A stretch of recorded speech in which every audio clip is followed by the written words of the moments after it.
Good afternoon, everyone. Thank you all so much for joining us. My name is Dr. Robert Lyons, and I am with the Asian Studies program. Today, the Asian Studies program was really excited to receive this opportunity to get to have Professor Harwit here on campus today. And so we are co-sponsoring this event with the Georgetown Initiative for U.S.-China Dialogue on Global Issues, a university platform designed to advance dialogue on critical issues in the U.S.-China relationship. Today, we are very excited to host Professor Eric Harwit, a professor of Asian Studies at the University of Hawaii at Manoa, and an adjunct senior fellow at the East-West Center in Honolulu.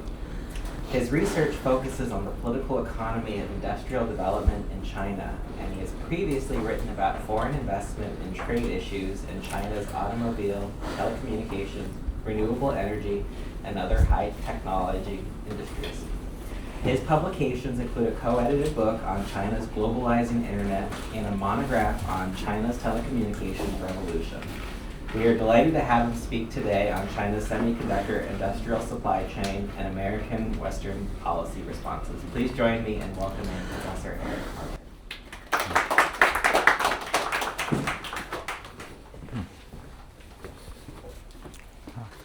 Thank you, Robert, and I really appreciate Georgetown University hosting me for my talk today.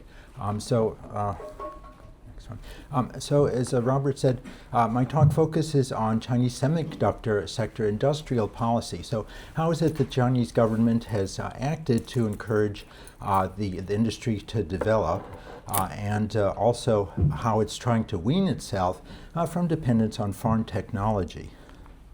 I also consider other countries and how they're trying to compete with China somewhat belatedly, because most countries have fallen behind, especially in some of the basic kind of semiconductors that we use for automobiles, consumer electronics, and other kind of semiconductor products. So I'll look at how these other countries are trying to catch up, in a sense, with and compete with China. I also consider the kind of effects American policy are having on Chinese semiconductor sector.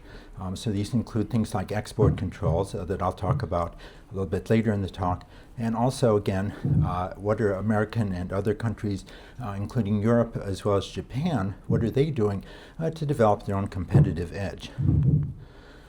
So I start with, as I said, Chinese industrial policy. So what is China doing? What have they been doing the last 10 years or so, or especially the last 5 years, to develop their semiconductor sector? So in 2014, so about a little more than 10 years ago, China created what they call the Big Fund, or it's formerly called the National Integrated Circuit Industry Investment Fund. And so the government directs monetary support to develop this key sector. In May of 2024, so a couple of years ago, the third installment of the funding, and I'll get to the first couple of installments in a moment, the third installment had $48 billion into this massive fund for high technology. Among the investors from the Chinese government, one of the major ones is the Ministry of Finance. So again, these are the elements of industrial policy. The government is using their money directly to fund the high tech. But it's not only the government ministries, state-owned banks are also using their money to help to build up the sector. These include some of the largest banks in China, and even the largest in the world, including ICBC and the China Construction Bank. We also have local governments as well funding the sector. So these include the governments from the major cities like Beijing, Shanghai, Shenzhen, and other cities around China, all working together to develop the high technology.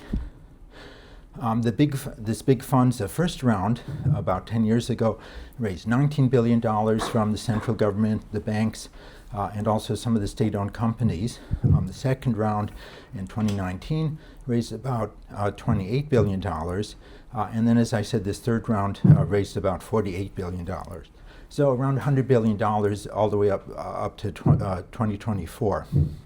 And again, this support overall includes government grants as well as tax breaks. as we do in this country, more than giving direct funding in a lot of cases, equity investments, and low interest loans, especially from those partner banks. So here's where China already is starting to dominate the world market for semiconductors in what we call legacy chips. These are chips, and so I don't want to get too much in the technical weeds, but these are chips with 28 nanometer or larger generation. So the smaller the generation, basically the most advanced. So as I'll show in a little bit, for the most advanced of artificial intelligence, you're down to, say, 4 nanometers or so, and then the really cutting edge ones now are 2 nanometers. But in any case, China, for these larger generation nanometer specific semiconductors, is already one of the world leaders. In fact, I would say probably the world leader. In 2024, it had more production capacity than the rest of the whole world combined. And so U.S. export controls, then when we started to realize these the issues of China's challenge, our export controls even incentivized the Chinese chip foundries to adopt domestic alternatives to foreign purchases. So in other words, our export controls, in a sense, were actually spurring the Chinese to move faster with their chip development. 2022 report, and so here I'm saying some of the sort of negative outcomes of industrial policy also we found. So it's not all sort of roses for the Chinese investment in semiconductor. We actually see some waste in the government funding. So here are a couple of examples here. In 2022, a report found that $2.3 billion of this money that the government had invested in semiconductor projects went to factories that didn't produce not even a single chip. So we shouldn't think that the Chinese industrial policy makers are geniuses, always sort of picking winners in every instance.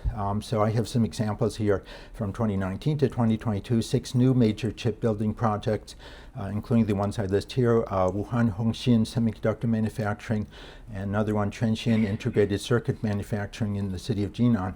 They failed, right? So most of, I would say probably, the vast majority of these projects that the Chinese government is funding through industrial policy have some positive results, but it's not always the case. And so we can, in research, we can find even some failures.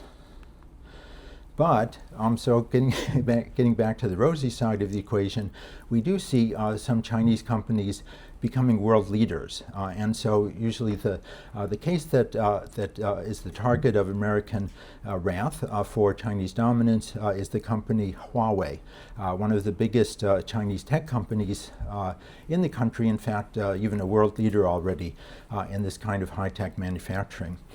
So Huawei, a private company actually in China, had net profit in 2023 that doubled from 2022, and even after U.S. export controls cut the company off from American products. So it reported a profit of $12 billion on revenue of $99 billion, so really quite a large company. But actually, they've already turned inward for much of their sales. Most of their revenue comes from within China, 67%, but they do have a lot of customers in Europe, 21%, as well as Middle East and Africa. Only 6% of their revenue comes from the Asia Pacific, and only 5% from the Americas. That's North America, South America, all those countries Huawei doesn't sell, but they're still becoming quite a large company with a huge revenue. So why is Huawei important? Well, they're already making some of these cutting-edge chips for world-beating products. So, for example, they introduced in smartphones, they introduced their Mate 60 Pro smartphone about 3 years ago with 5G-like capabilities. So, for you, those of you who follow smartphone generations, 5G is kind of really the latest cutting-edge generation. Now we're moving into 6G, probably with more functions, higher speed, and so on. But already Huawei was making quite a good fifth-generation handset, cell phone. In 2023, their smartphone sales in China rose 64% with this Mate 60 series, but Apple's iPhones fell by 24%. So the Chinese brand is getting more of an audience. American brands are getting smaller. In 2023, Huawei spent about $23 billion on research and development, about 23% of its revenue. So they're really putting a lot of money into R&D. It's not just the government that's funding these kind of research ventures. Private companies like Huawei are also pouring vast amounts of their money and even a huge percentage of their research and development revenue into this innovation. As of early 2024, Chinese cloud companies sourced about 80% of their high-end AI chips with as small as 2 to 4 nanometer process still from American companies, right? So the Chinese still haven't got to that point where they can make artificial intelligence chips with such a refined nanometer process. 2 to 4 nanometers, as I said, that's really the cutting edge for current chip manufacturer that's used for artificial, the high-speed artificial intelligence functions. But there's one prediction that this dependence on Nvidia and other foreign imports of these high-end chips would fall to about 50 to 60% in the next 5 years. So again, still even 2030 or so, Chinese will still be needing to buy Nvidia chips or from other advanced companies like AMD in the United States, but the dependence is starting to fall. And Huawei is one of the key reasons that this dependence on these high-end chips is starting to lessen. What they call their 910B chip, or Ascend 910B chip, was seen as close to NVIDIA's export-controlled barred A100 chip. So the A100, the US government said you can't send those to China. But Huawei was already making something pretty comparable. In August of 2024, Huawei was testing an even more advanced chip, the Ascend 910C, which Huawei said was comparable to NVIDIA's H100 chip, also quite an advanced chip. So there's a lot of letters and numbers here. We sort of get to some of the end of it in a little bit with NVIDIA's most advanced chips. But in any case, from 2022, and NVIDIA, so this is during the Biden administration, NVIDIA was prohibited from offering its most advanced chips to China. NVIDIA could only sell its downgraded H20 chip. So H20 is actually one that's been controversial for the last few years, even into the Trump administration. NVIDIA may have been able to sell a less advanced B20 chip, but the 910C chip, the Huawei one, might have had a better performance. So again, the Chinese are really catching up to some of the less advanced still of NVIDIA's product. And then Huawei may have sold about 500,000, so this is just comparative numbers here, about 500,000 of their 910B chips in China in 2024. NVIDIA sold about 1 million of their H20 chips. So again, it's comparable, it's getting there, but the volume still is the Chinese still need NVIDIA chips. In April of last year, the Trump administration put export controls on the H20 chip, but then lifted them in July of 2025. So Trump is kind of going back and forth. Should we sell the chips to China? Should we not sell the chips to China? And Huawei then planned to produce 1.3 million to 1.4 million 910C chips last year, unless there were further US restrictions. So if there were, as long as they could get enough of the American chips, then 1.5 million or so of their own chips would be sufficient. But there is a controversy about Huawei. Maybe they're stealing technology from Taiwan. And so one of the most advanced chip makers in the world, so NVIDIA actually designs the chips, and they're actually made in Taiwan. So you have this kind of two-step process where the American side is designing the circuitry, and then they send that design to Taiwan, where they have the best fabrication factories in the world. I mean, just really cutting edge beyond America, beyond Japan, beyond China. And so the problem here for Huawei was it looked like they were stealing some of the circuitry from the Taiwan Semiconductor Manufacturing Company, or TMSC. It should have been inaccessible to Huawei, so we're not quite sure how it got there. It may have been through a ship routed through a Chinese ship company called Softgo, or maybe Huawei had stockpiled some of the technology before US sanctions from 4 years ago. So we're not quite sure. But in any case, Huawei was already accused of pirating or stealing this intellectual property. Switching now to another Chinese strategy, not only using industrial policy to develop their own industry and leveraging private companies like Huawei, another stated government policy is to try to wean themselves off of especially American technology, because they're afraid that the Americans, both Biden and Trump, are going to see China as a threat and thereby sanction technology exports to the country. So one aspect of China's policy on technology independence is known as, kind of colloquially, delete A, or delete America. And this stems from a 2022 SASIC. So SASIC is the state-owned assets management company. They kind of manage all of the state-owned companies in China. And they had what they called Directive 79, which initially targeted foreign software in information technology systems, which should all be replaced, at least in those systems, by 2027. But then semiconductor makers also latched onto that idea of delete A, and so they want to also try to keep American semiconductor products out of their systems.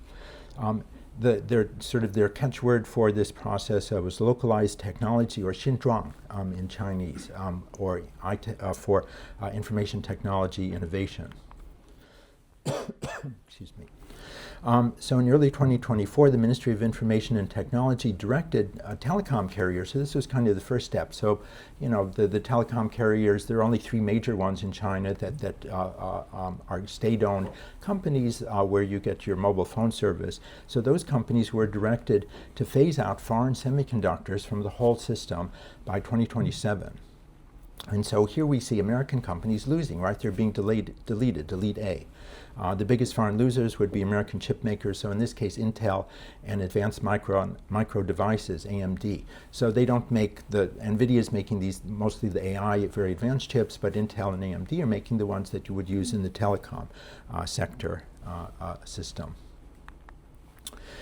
We see then domestic chip makers like Huawei with their Kunpeng processors gaining market share in the telecom market. So as you're deleting America or other foreign companies from your telecommunication system, Huawei is filling in the gaps. And American companies are losing. Intel, AMD are being pushed aside. Chinese providers are moving then from 5G to faster networks, right? So they're going into 6G already. And so as an example of the losing market share for American companies, we see in October of 2023 when China Telecom bought 4,000, China Telecom, one of the, excuse me, I'm just going to grab some water there, sorry. Oh, sorry about that, thank you. When China then their China Telecom company was updating their network system,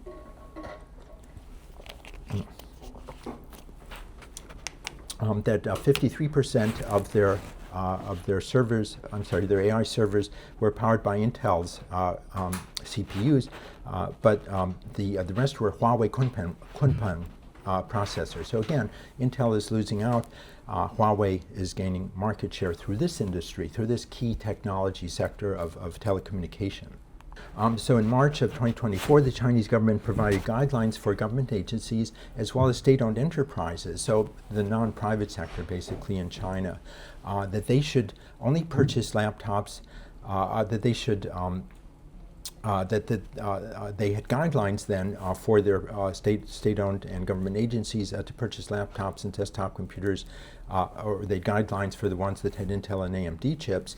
And so of the 8 options for purchasing central processing units, or the CPUs, the top 6 on their list were Chinese domestic companies.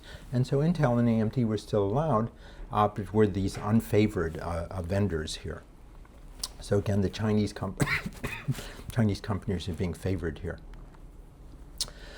So we see the effect then on the American companies' revenue and their sales in China, so going down. For example, Intel's revenue from China declined from about $20 billion in 2019 to only about only about $15 billion the next year. AMD's China revenue also fell from about $5 billion in 2022 to about $3.5 billion in 2023. And China is Intel's largest market, with 27% of their revenue in 2023. So this is really devastating for Intel if their market share in China starts shrinking so precipitously. After AMD was restricted by the US from selling high-end chips to China, right? So the American government is saying don't sell those chips to China. Its revenue fell from 22% in 2022 to only 15% of China revenue revenue from China the next year.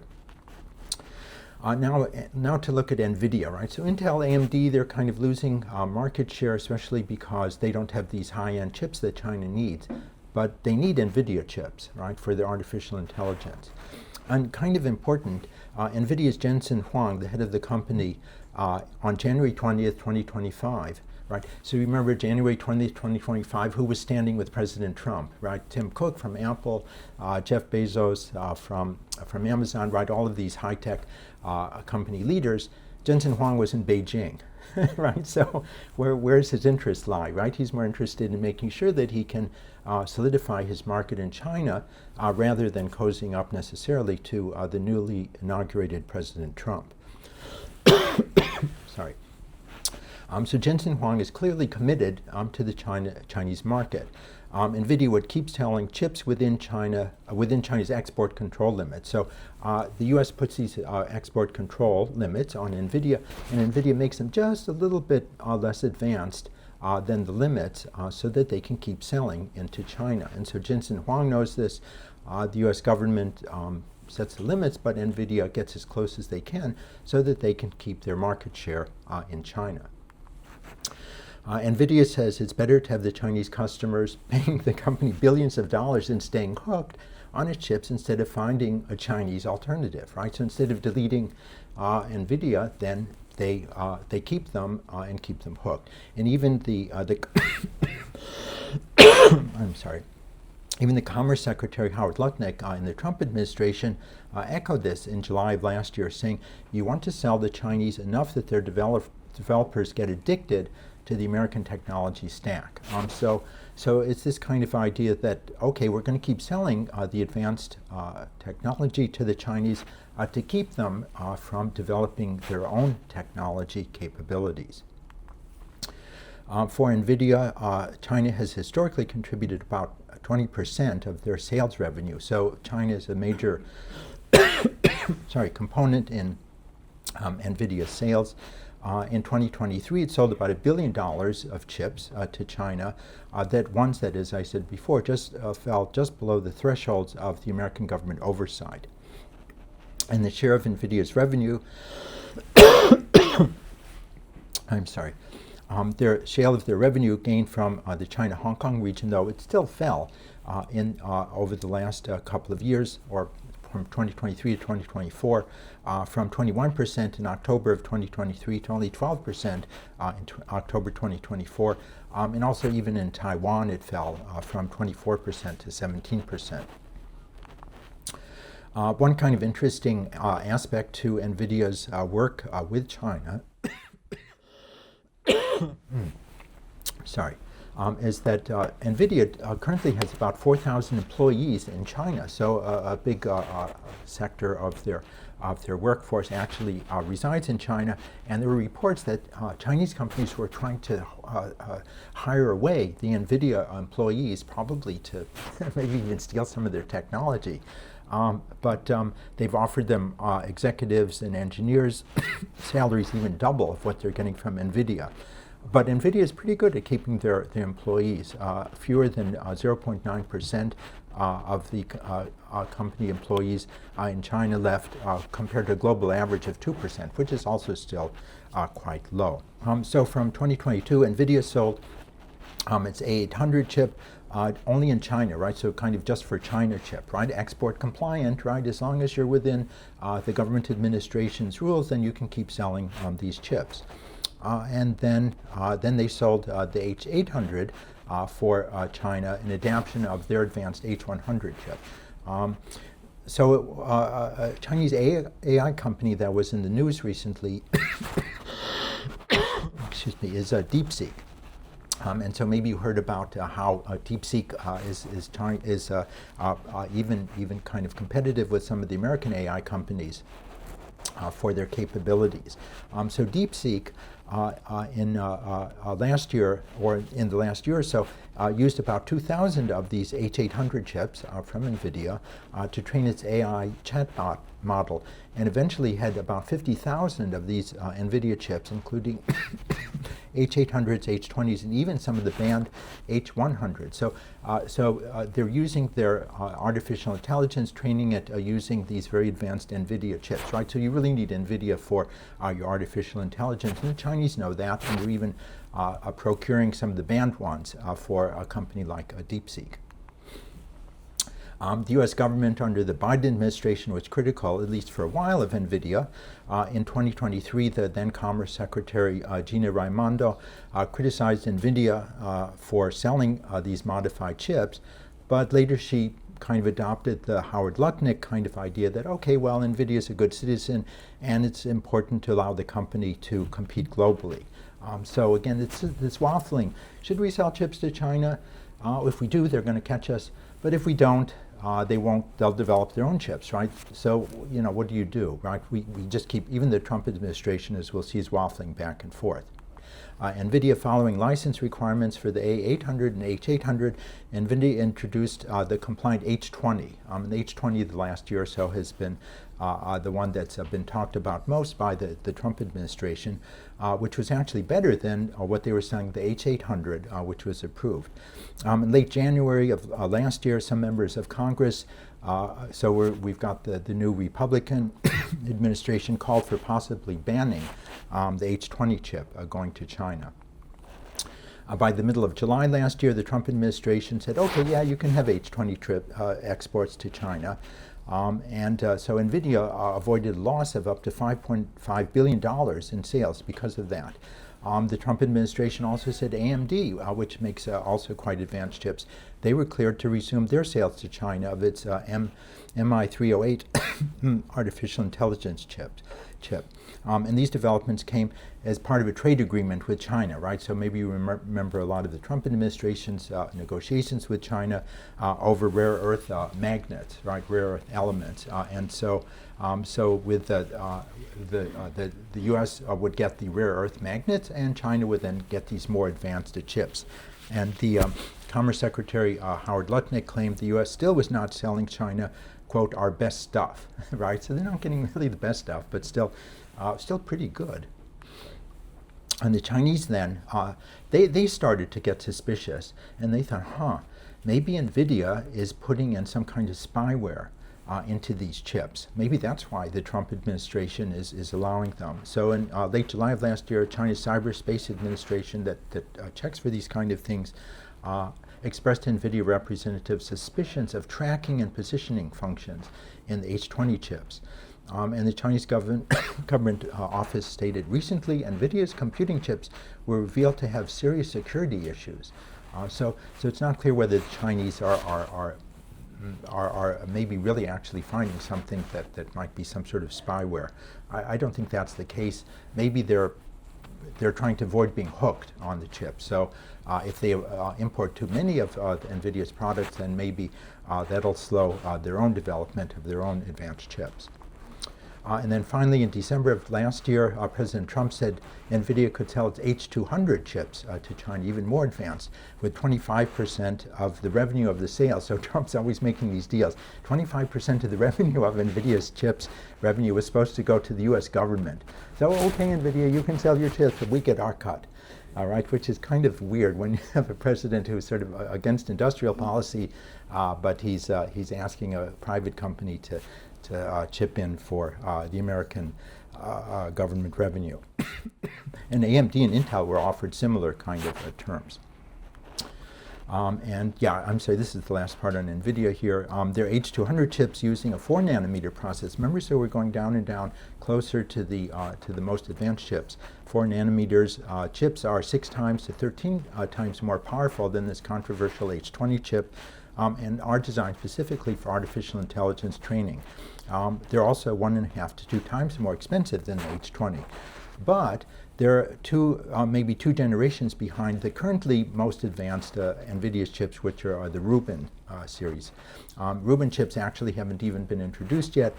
They're supposed to be released in the third quarter of this year, 2026, with a 3 nanometer process, right? So China, you can get 4 nanometer, 3 nanometers, that's just for America or for our allies. And those are manufactured by TSMC, the Taiwan manufacturing company. China did give a preliminary, well, okay, so a little bit more still on Nvidia here. China gave preliminary approval for 4 major companies. So they're still a little bit suspicious, but they said 4 major tech companies could import this H200, including ByteDance, right, which makes a TikTok, right, probably. Well, I don't know this audience, maybe there aren't a lot of TikTokers here. But yeah, ByteDance is this huge company with that social media app. Tencent, which isn't known so well outside of China, they have a function called WeChat, which is kind of the equivalent of WhatsApp, I guess, outside of the country. Alibaba, sort of their Amazon. And then DeepSeek, again, the artificial intelligence chatbot company. The U.S. has also imposed what are known as KYC restrictions, know your customer, on Nvidia to try to prevent military sources from acquiring the chips. But as of last month, late February, none of these H200 chips had been sent to China, and maybe some of them will arrive, we think, by the time President Trump goes to Beijing. Or if he goes to Beijing, right? I think yesterday he said he might not go for a while. So I think I just changed this this morning. That he might go next month, or he might go in May, or maybe June, or maybe never. I don't know. But anyway, that's sort of part of the deal, that the President Trump's visit would spur these H200 flow to China.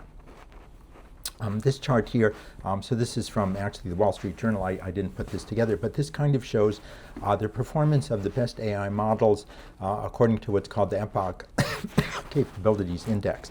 So you can see that, let's see, yeah, that here, right, so I can just point here, 2023 or so, China's way behind the United States in artificial intelligence capabilities. But over the last couple of years, they've actually caught up to a great extent. So you can see that in this measure here, the Chinese are actually doing quite well in artificial intelligence advances. Okay, so now the latter part of my talk, I look at what are other companies doing to compete with China. And so first I look at Japan, right? So if we think of semiconductors, we think of Japan, right? Pretty advanced country, high tech, right? So why are they so far behind? Well, actually, in the late 1980s, Japan accounted for about half of the global semiconductor industry. China was, way behind. China was just still coming out of the Mao Zedong kind of really state-run kind of economy, and so China was just sort of just not even a sort of a small sound in the high-tech area. But Japan, by 2023, had lost all of this dominance in semiconductor production. They were down to about 10% of global production. But now they're trying to come back. And partly because Japan still has very well-educated and capable engineers and technical people. So what are they doing to come back? Well, go to TSMC, go to the Taiwan companies, and have them jumpstart the Japanese sector, try to get them back up to where they can at least have a decent global market share. In 2021, TSMC announced it would spend $7 billion with help from another advanced company, Sony, a Japanese company, to build a chip factory in Kyushu. Sony already made chips nearby, so that kind of made sense. TSMC is planning to build a second chip factory in Kyushu to begin operations next year. And the two factories together will require investment of $20 billion, right? So that's about, if you're starting to make a chip factory, $10 billion is kind of a rough amount of money that you need for that. And also create 3,400 high-tech jobs, which you can find in Japan. As I'll show later, harder to find those kind of workers in the United States, or even in Europe, as we'll see. Other Japanese companies are also jumping into the mix here to help advance the semiconductor sector. Companies like Toyota, which need chips for for their cars, and car makers like Denso, car parts makers like Denso, and then Sony, as I mentioned, also invested alongside TSMC, with Japanese companies owning about a 13.5% stake. The first factory would, see with Toyota involved, would make chips for automobiles and also industrial consumer applications. And so this would help the Japanese car industry as well, right? So kind of you get that kind of symbiotic manufacturing with the semiconductors and the key sector of automobiles. The Japanese government is also providing about $1 billion in subsidies for flash memory chip plants jointly controlled by the U.S. company Western Digital and Japan's Kioxia. This comes as Japan's government passed an extra budget in November of 2023, allocating more than $10 billion to support the semiconductor industry. So here again is industrial policy, right? Japanese style, right? So the government is taking a major role in trying to develop this key sector.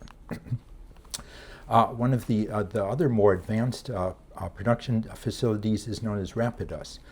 And this company, this kind of newly formed company, plans to invest $35 billion by next year to build a factory in Hokkaido in northern Japan to make 2-nanometer chips, right? So again, the cutting edge 2-nanometer.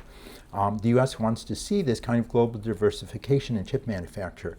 During the Biden administration, when Rapidus was just getting started, Commerce Secretary Raimondo indicated American support for the venture. IBM is also taking part in this venture. They have some 2-nanometer technology that they can contribute to this project. But I would say overall, 2 nanometers is likely too challenging for Rapidus, right? So 2 nanometers, the Taiwan company Taiwan Semiconductor Manufacturing, and also Samsung in South Korea, they can manage 2 nanometers, but even if you have the technology to actually put it into practice, that's going to be kind of a stretch for Rapidus. So if they can get close, fine, but I'm not too optimistic they can get quite to that technological level. Japan had fallen behind over these decades as Taiwan took the lead in building manufacturing specialized factories to produce the chips. While companies, as I said before, like Apple and Nvidia are the designers. Apple doesn't make the chips, right? Nvidia doesn't make the chips. They're made in Taiwan. So Nvidia designs them, and then Taiwan manufactures them. Right? It's hard to make these chips, right? You have to know sort of how long to process the chip once they're on their silicon wafer, how much light to expose on photoresist chemicals and so on. So there are a lot of trade secrets there that keep you at the leading edge of the field, right? So you still need a Taiwan Semiconductor Manufacturing Company to make them, but if TSMC works with you to build a factory, then you get a jump start. And Japan still leads in other parts of the chip supply sector. So as I just mentioned you need, to put on these silicon wafers, you need a liquid called photoresist. You put the photoresist on, and then you use ultraviolet light to etch the pattern that you want onto the silicon wafer. And just sort of a small personal note, when I was an undergraduate student at Cornell University, I had a summer job in what was called the submicron facility. And so part of what they had me doing was working with photoresist in these sort of rudimentary kind of silicon wafers in the lab. And so, I'd sort of pour it on, and it would spin, and it would, you'd get the right layer. So that was my job, was just to get the layer of the photoresist on the silicon wafer. And later, my brother, who's a engineering physicist, he said, "Were you wearing a mask when you were like spreading that photoresist?" And I said, "No." "Oh, it's carcinogenic." Uh-oh. So far, pretty healthy. That's more than 30 years ago. But yeah, anyway, watch out for photoresist. But the Japanese are good at making it. So Japan's semiconductor goal then is to have revenue of $100 billion by 2030. So they're thinking 5 years from now they can become a leader, at least to some extent, in the field. Most of Japanese companies' customers don't demand the most advanced chips. See, so that's kind of a problem there, right? If you don't have the companies that need the artificial intelligence grade chips, then the market isn't there. So that's maybe a problem. They have to export them. But again, the problem there is overseas companies already have established partners. So how do you break into the supply chain if you're a newcomer to the field? So you can make the product, you can make it, but if they don't come, then it's just it's somewhat of a wasted venture. Now turning to Europe. TSMC is also investing $40 billion on 2 plants. Europe, I'll turn to actually, part of Europe is here. This is the US and Europe. In this case, $40 billion on 2 plants in Arizona, so in the US, and another in Germany. Partly because, and I could, if there's Q&A later questions about this, there's political risk, right? So Taiwan is worried about China potentially invading. So they put their factories in other parts of the world to kind of hedge their bets. And also you get the American pressure and European pressure as well to build in their home markets. So they're investing, at least on paper, $40 billion to build in Arizona and Germany. But the Arizona plant has faced construction delays, and also because, as I said a little bit before, they have a challenge in finding skilled American workers that can work in the factory. So you can build the factory, but if you don't have the skilled engineers to actually run it efficiently, it's not going to be productive. The Japanese company, the first one, is on schedule, right? So Arizona is behind. Japan's doing well because Japan has these skilled technicians you need, and TSMC needs, to run the factory efficiently. So that's a kind of an edge here for Japan. If any country is going to compete with Taiwan or in the future China, Japan already has a kind of edge. In 2023, so now we turn more to Germany. 2023, TSMC said it would invest $3.8 billion to build a factory in Germany. But the total investment, so again, there's about $10 billion that you need for a factory. Total investment would be $11 billion with German government support, German industrial policy, of $6 billion. The European Union had eased limits on government subsidies for semiconductor projects, so the German government would support the project, right? So the EU said, okay, yes, Germany, you can go ahead and use government money for this venture. The TSMC factory in the city of Dresden in eastern Germany is set up as a joint venture. TSMC, so again, you want TSMC to provide the technology. You want them to ideally to be a majority shareholder. Has 70%, but other German tech companies like Bosch and Infineon are also players, and even the Netherlands NXP has 10%. So each of those 3 companies have the remainder of the joint venture shares. Production is supposed to start next year, but it'll make less advanced chips, such as those for cars. But you need those chips, right? The Chinese are making those chips for cars. If the Chinese stop exporting those chips for cars, the car industry will grind to a halt. And we even had a case in November of last year where one of the Chinese chip makers for key chips needed for automobiles the exports were delayed, and companies like Honda were ready to shut down a lot of their assembly lines just because they couldn't get those specific chips from China. So even less advanced chips for automobiles are really quite important.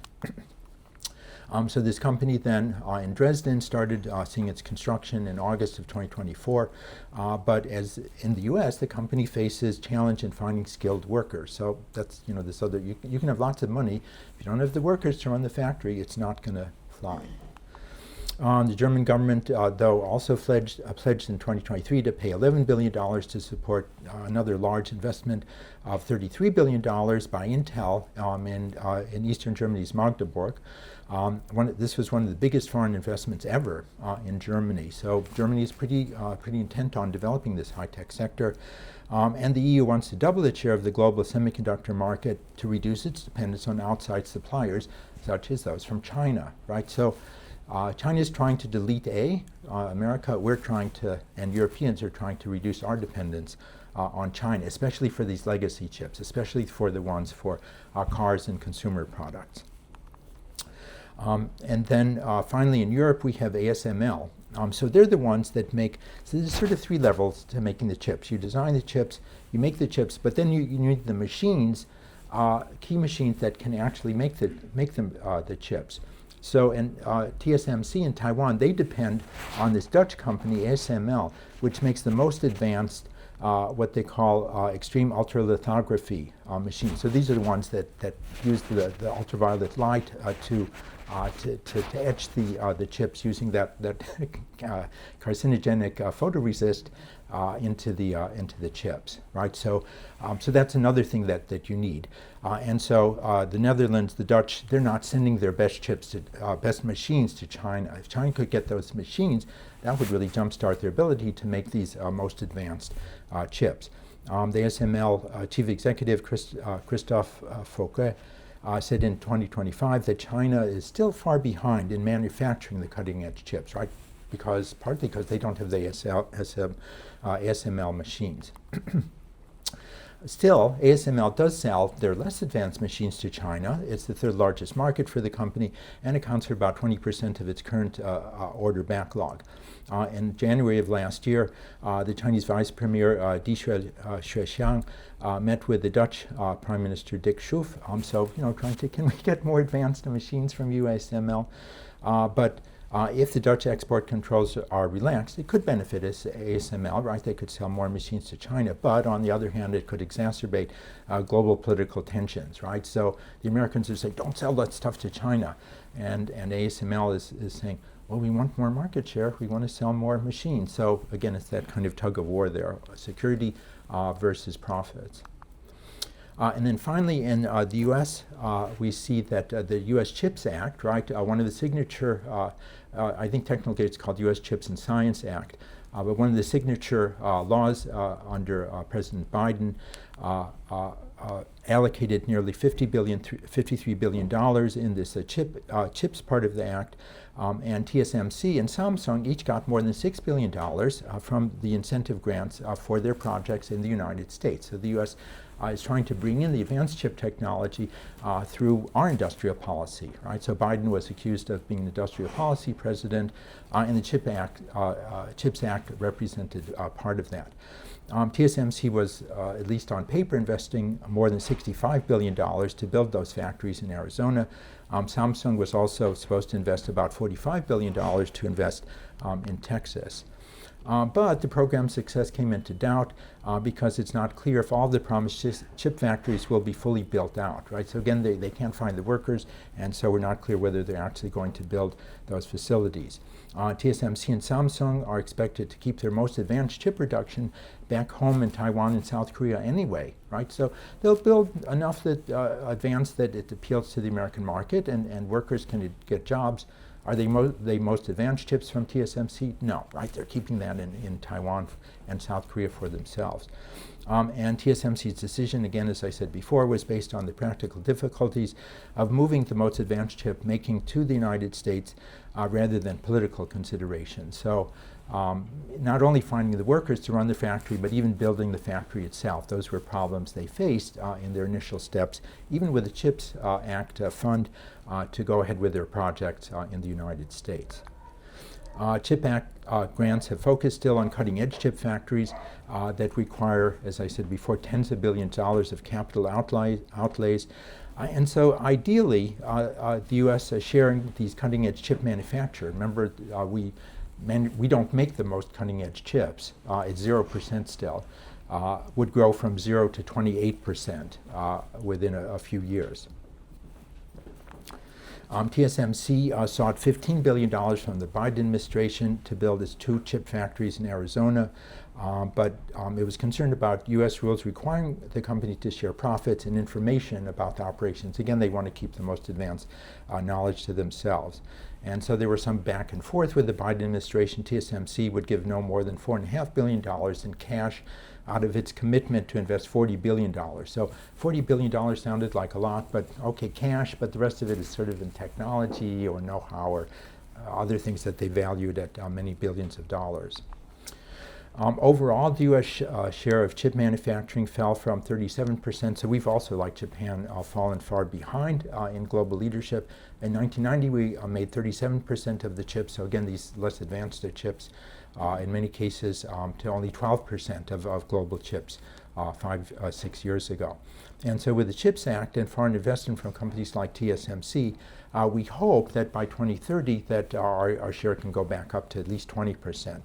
That's what the U.S. Commerce Department projected in 2024. Intel got $8.5 billion from the CHIPS Act in March of 2024. But again, if you're building multi-billion-dollar factories, you probably need even more money than that. Companies had asked for more than $70 billion, although the Act had allocated only $28 billion for these cutting-edge manufacturing. So if the U.S. is going to go back to making cutting-edge chips, it still has a long way to go, and the U.S. government, even under Biden, wasn't willing to fund it. The CHIPS Act, even the future for a while was in doubt. So in November of last year, the House of Representatives Speaker Mike Johnson initially said, we'll probably try to repeal the CHIPS Act. But then later he said, well, it's not really on the agenda for repeal. So we won't repeal it. In January of 2025, President Trump said tariffs, right? So tariffs, the most beautiful word in the English language, according to Trump, not monetary grants. So don't give them money, just use tariffs. That'll solve everything. Would incentivize chip companies to build factories in the U.S. And Trump said they didn't need money, they needed an incentive. And the incentive is going to be that they're not going to want to pay a 25 or 50 or 100% tax. They're going to build their factory with their own money. We don't have to give them money. At least he was saying that in January. But a little bit later, the Commerce Secretary, Howard Lutnick, right, the one who wants China to be dependent on the American stack, he said, the CHIPS Act is actually an excellent down payment on our ability to bring semiconductor manufacturing back to America. So probably Trump didn't like to hear his Commerce Secretary praising a Biden kind of policy. In July of last year, President Trump's big, beautiful bill increased the advanced manufacturing investment credit. So again, here's actually a kind of a candy for the semiconductor sector. The credit for a tax credit for advanced manufacturing, which includes semiconductors, was increased from 25% to 35%. So within Trump's bill, he actually had this incentive, tax incentive for the semiconductor sector, and the semiconductor industry was quite happy about that. In August of last year, so kind of another kind of U.S. industrial policy, even under Trump, Intel gave the U.S. government 10% ownership of the company. So 10% of Intel is now owned by the U.S. government, and Intel got $8.9 billion. So where's the Trump administration going? Are they sort of trying to incentivize investment in America with tariffs, or now giving money to the tech companies and tax credits to help them grow? Are we sanctioning China? Are we not sanctioning China with chips? Trump goes back and forth, as he does with a lot of different policies, I guess. So overall, here's my last slide here. Overall, we see companies like Nvidia and AMD are leaders in cutting-edge chip design, right? Not manufacturing, but design. But if America and its allies don't move forward with investment in manufacturing outside of Taiwan, I say they may fall behind China, which is investing a lot in moving toward cutting-edge chips, and you could see that AI advance for the last few years, that American and other foreign companies would fall behind China in control of the semiconductor production, and given current trends, it won't be only manufacturing, but even in chip design. Maybe the next Chinese Nvidia is out there, and in a few years we'll be designing chips even beyond. I mean, Huawei is already pretty close, but beyond even what Taiwan can do today. So that's all the information that I have on this in this area, but I think we still have some time for some questions in the last 20 minutes or so. I'll stop here.